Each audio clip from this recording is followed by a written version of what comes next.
Total pessoal saúde, o Centro Saúde Sira, nebetuir ona treinamento com o programa violência baseada em gênero durante tina rua ronolo recém tolo. No início rua ronolo recém hat, hamutuk atus tolo hat nolo recém tolo.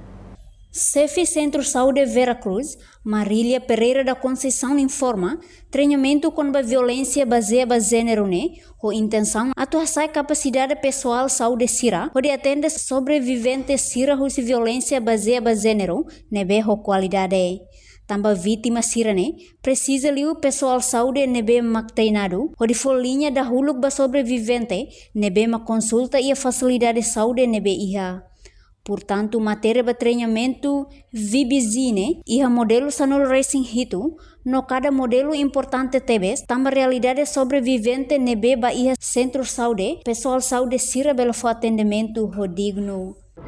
Treinamento o insato asai capacidade ba pessoal saúde atu atende tinha sobrevivente violência baseada em gênero, por digno no qualidade tam sira precisa dulu e tinha tudo leu pessoal saúde. Isso ita for linha primeiro, vai ter sobrevivente nebe mak mai tem parte nele, mai facilidade saúde nebe maka Nele ba pessoal nebe mak treinado tiana ia centro saúde ou insa atu for linha dahulu vai ter sobrevivente nebe mak mai consulta ia parte. Matéria será se dia iane clear com a matéria ita ia módulo 17. Ini importante cada módulo importância tebes e maka treinamento nebe maka ba realidade nebe maka ya clínico liu sobrevivente nebe maka mai tem fate oinsa atfo atendimento nebe maka digno ba itenia sobrevivente sira nebe maka mai clínico módulo sira nebe maka ami se for treinamento maka hamutuk módulo 17 em dados sai dados diretamente de dados.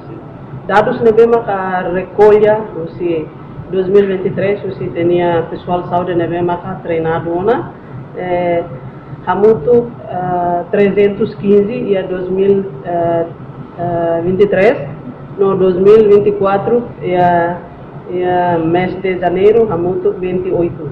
Calçado Veracruz não Sim. No tuir dados nebe recolha e atinan rihun rua ronol recintolu, total saúde nebe treinado com o assunto hamutu ka dos tolu sanol recin 5, no janeiro tinan rihun rua ronol recin hatnian, hamutu nain ronol recin 8, nehusi centro saúde Veracruz. Enquanto tipo violência baseada em gênero ia hat, hanesan violência físico, violência psicológica, violência sexual, no violência econômico. Mas bem, ia tinan rihun rua ronolo recintolu, resiste o caso asliu, mak violência físico no tama tinan rihun rua ronolo recin hatne, e a fulan janeiro niang, resiste o caso violência sexual niang tolu. Reportagem Celestina Falo, televisão Timor Post. Janela informação ba emogoto, atua tem informação atual dia kliu, kita haluha, haneham botão subscribe, like, halo comentário, no fahe tutang ba media sosial hotu.